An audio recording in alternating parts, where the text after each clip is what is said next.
Hi there, I'm your host, John Iveson, and I'm joined by fellow National Post columnist Adam Zivo, who is in Kyiv, Ukraine, and Sabrina. Welcome both. Thank you. Thanks for having us. I'd like to start with the situation in Ukraine, which I think is the predominant story of our times. Adam, you're there. I think it's your second time in Ukraine since the war started. I'm just wondering, you wrote a piece in the Post today about some semblance of normality returning to life there. Have things changed since you were first there? Although I think you weren't in Kyiv the first time, but how have things developed? What's happening on the ground there right now? Things have gotten much more calm. The first time I was in Ukraine was back in early March at the very onset of the war. And I spent about a day in Lviv, which is a western Ukrainian city just by the Polish border. Now, the thing about Lviv is that it was spared of warfare from almost the entirety of this whole conflict. It's been hit by 2 missile strikes, and those were more recent. But aside from that, many people have said that Lviv feels as if the war doesn't exist there. In fact, some refugees actually felt frustrated because they had fled from bombings in Kyiv and then come to Lviv and found that everyone was very relaxed and chill about the whole situation. One refugee even said that some part of him perversely felt that he wished that those in Lviv could know what the war was like, that they could experience bombings to know what those in eastern Ukraine were going through. So my initial experience really was mixed because everyone was they were panicked about the war. They didn't know what was going to happen, but all of that was aimed at a sort of future scenario, while Lviv itself was still quite peaceful.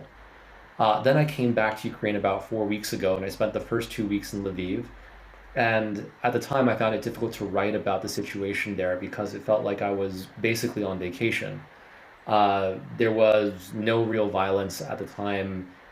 There were military checkpoints, very scarcely, and there were sandbags and police patrolling. But Lviv and Western Ukraine generally is just so isolated from the war. Now that changed when I took a train trip to Kyiv. The very morning I left was the time that the first real missile strike hit the center of the city.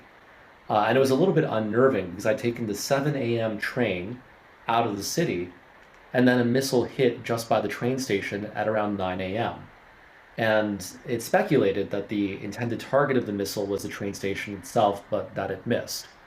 So obviously that was a bit of a reminder of the fact that even though Lviv was isolated from the war, missiles can still hit anywhere and at any time. It was a reminder of my mortality and the mortality of those around me. Now, when I got to Kyiv, the city was eerie. It was empty. The streets had no cars in them. I mean, you would see cars every once in a while, but everything felt very martial. And I'd spoken to a local who said that the city at that time was approximately 20% full. There were many more people in it than there were, 2 weeks prior when it was maybe 10 or 5% full, but still it hadn't really filled out. Now this week, it's at around 50% full. I mean, obviously these are rough estimates provided by locals. These aren't scientific numbers. And the city feels fairly normal. Obviously there's still a 10 p.m. military curfew. There's military checkpoints that you have to pass through every once in a while. But for the most part, it feels like there's a tenuous peace, which is what I wrote about in my article this morning, about how people are using that peace to try to find some semblance of normality for the sake of their mental health.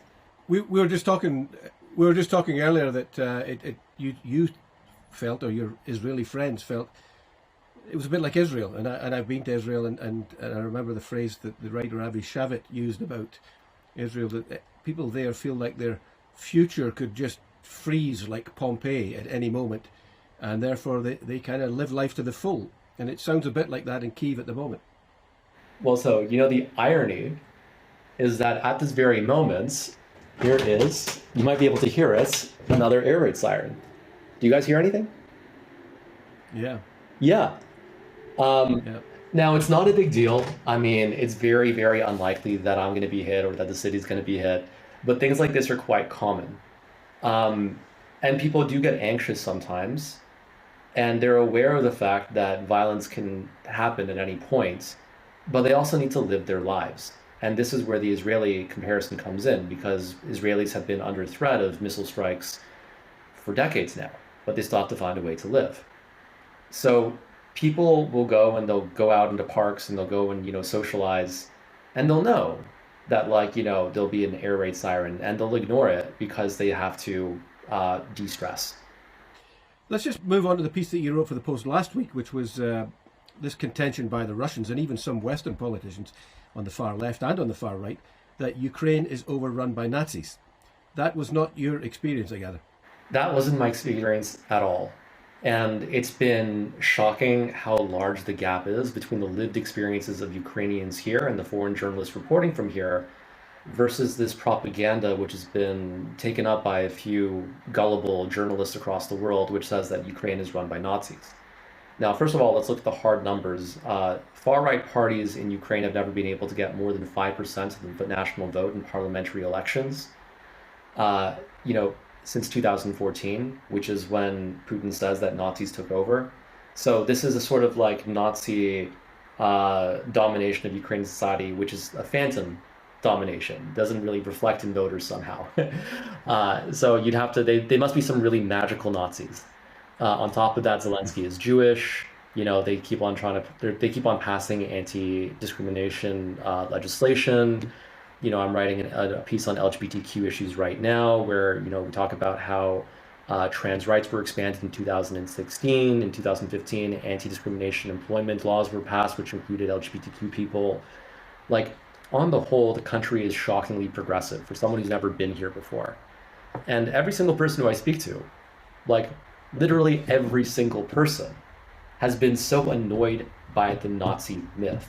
Like, I feel embarrassed to bring it up because they're exasperated, and I have to be like, yes, I know it's annoying, but people still believe it, and they ask how, because it's so divorced from their reality. But the fact is that most people who have these opinions not only don't have any experience talking to Ukrainians, they refuse to actually listen to Ukrainians. I had written in my article, mentioning the experiences of LGBTQ Ukrainians because that's something that I specialize in as a reporter. It's my beats, it's my community. And I got a lot of pushback from the far left with people who called me a Nazi apologist. And they took all these out of context images of the Azov battalion, which is a problematic and somewhat fairly far right battalion that does have problematic ties. And they said that was reflective of Ukrainian society as a whole. And it's weird when people cherry pick the far right and say that, oh, that represents all of this country. I think so. It's not as if the Canadian military has been free of extremism in its own ranks. So, you can point the finger just about any country. Yeah, well, as a comparison, look at the French election. Marine Le Pen, she got 41% of the presidential vote. Do we say that France needs to be denazified? An alternative for Germany, Right. 11% of their parliament. Germany's 11% of its parliament is held by a far right party. Ukraine's far right politics are actually less influential than in many competing countries. Right. Sabrina, can I turn to you? I won't ask you to explain the thought process of Republican fringe elements like Marjorie Taylor Greene, who keeps peddling these myths too. There doesn't seem to have been a thought process. But in Canada, the left has suggested, it's the left that suggested that Ukraine is riddled with anti-Semitism and fascistic elements. What explains that? Is it simply that their hatred of the US gives them a blind spot when it comes to Russia's brutality? I think what we see in so many political issues these days is people get stuck in their particular wedge. And politics is all about opposing someone and opposing something. And often it's become difficult for people to leave those silos and consider other perspectives and ideas. And I think in the States, we see that with some far-right Republicans whose immediate instinct is to oppose anything that the Democrats or the establishment is doing, no matter what it is. And in Canada, I think we sometimes see that on the left, where there's an instinct to oppose anything that could result in more military funding or participating in conflict overseas, rather than perhaps considering that in some cases this is necessary. I think it's also a part of the unfortunate consequence that Ukraine is largely being reported on from afar. And more than ever, unfortunately, whether it's TV stations or newspapers, they're sending fewer and fewer reporters. They don't have bureaus overseas anymore. And we're seeing less of that firsthand context, which is really unfortunate. Well, I'm glad we've had Adam here to provide some of that. We haven't got much time, so let's swiftly move on.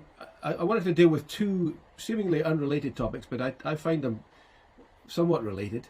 They're both emotive. Medically assisted dying and universal childcare. I supported both in principle, but I think, as we're seeing in both cases, the implementation has been lacking in certain cases. Sabrina, you wrote about some worrying developments that you suggested we're closer to universal death care than passable Medicare.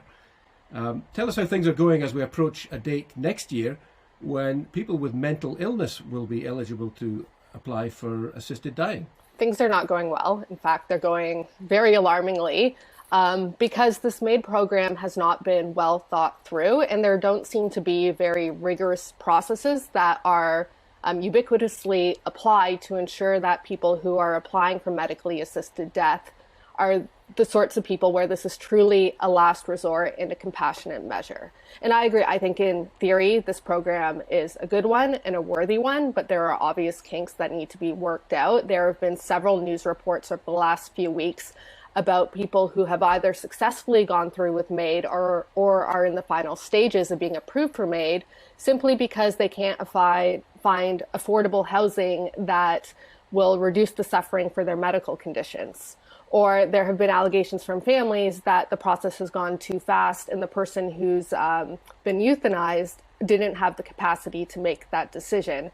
Sorry, I was just going to say that was the case that shocked me, was a lady called Donna Duncan in BC who was in a car accident in 2020, was concussed, suffered anxiety and depression, then was medically assisted, died with medical assistance. Her daughters claim she should never have been approved, and the police are now investigating. I mean, that is very far from the original concept. The Supreme Court decision in 2015 was that assisted dying was an option for those suffering from an incurable illness whose natural death was reasonably foreseeable. I mean, Adam, I don't know if you've been following this, but we seem to be a long way from reasonably foreseeable death. Yeah, I mean, it seems to have deviated substantively from its original intent, though what I will say is that, and this is a little bit perverse, I appreciate the fact that these cases have called attention to the holes in our social safety net, and that, something so egregious as this might be able to help people realize that we do need to make more investments into support for vulnerable individuals, because unfortunately they are so desperate that they will apply for medically assisted death. And I think we should ask that question, what does it mean that we have a system that enables that, not just in terms of, an overly permissive medically assisted death system, but in terms of also like insufficient social supports.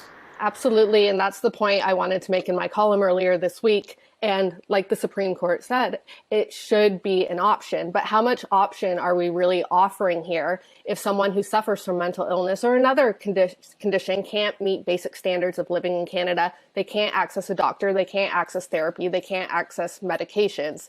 It should not be easier for someone who's suffering to access death care in this country than to access medical care. Sabrina, is there an expectation that we'll see a flood of at least applications when the eligibility for people with mental illness brought in next March, I think, or April? Well, it's worrying that we've already seen applications and issues before this even technically becomes legal. And there are many medical experts who are speaking out and they're saying the guidelines aren't clear enough.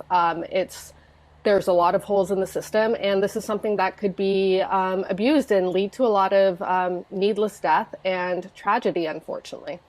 And the second issue that was, as I said, related in an unrelated way is the government's plan for $10 a day daycare based on the Quebec model. I suspect there will be trouble ahead because as somebody in Quebec looking for childcare, it's not a model you would particularly want to follow, given the fact that there are 51,000 kids on the waiting list for the system 25 years after it was first offered. Basically, if you get a spot in one of the high quality subsidized government childcare centres, then it's like finding a gold ticket in a Wonka bar. I mean, they are rarer than hen's teeth. And the real problem is that the governments right across the country are now signing up to the federal government's plan, and most of the money is going to be in cutting fees, not in building capacity. And what that means in Ontario, for example, is that at the moment, somewhere around a third of children are eligible for subsidised high-quality daycare. That number will rise to 43%, but it still means the majority of children are still going to be outside the $10 a day daycare system. And that does not seem to be the message that this government and all provincial governments have been selling. Sabrina, is that your impression? Yeah, absolutely. I agree that capacity is a major issue. I have many friends who have had to go on a wait list in Toronto the moment they get pregnant, and sometimes they don't get the call that their child has a spot until their child is actually entering the school system, and it's far too late. And women are choosing to stay home. So this is a major issue, and there doesn't seem to be any real plan to address it. And like you said, I think it is similar to the May conversation, where in Canada we seem to have a pattern, especially under the Liberal government, of promising these programs that sound really great, and most of the public does support in theory, but the details just aren't there. And we need to figure out why we can't make programs that actually work structurally and don't just sound good in a press release. Adam, this is a shocking idea, but do you think it's possible that this Liberal government talks a better game than it actually plays? I am shocked. They have never done anything like that before, to my knowledge. To ask the question is to answer it, I think. What I will say is that this is very far from my lived experiences, so I don't know what this looks like in practice. But one concern that I would have, hearing about this issue, is what are the equity concerns that arise when people are on a wait list? So, for example, are parents who are better off more able to ensure that they get on this wait list quickly and they get a limited spot? Like, when you have a lot of competition for a limited number of opportunities, it's usually people who are better off who are able to find a way to access those opportunities. So I wonder here, are low-income parents being left out in some informal way in this system? Well, I think that the experience in Quebec is exactly that. If you look at Westmount in Montreal, 1 in 3 kids are in what they call CPEs, these high-quality subsidised daycares. When you go to Montreal Nord, where the median family income is somewhere around $38,000, it's 1 in 7. So there is the spread of access is not equitable either. Anyway, we're running out of time. I do thank you both for coming on this week. Adam, stay safe. Keep us posted on what's going on in something that I think is on all of our minds most of the time. So thanks again, both of you. Thank you. Thank you.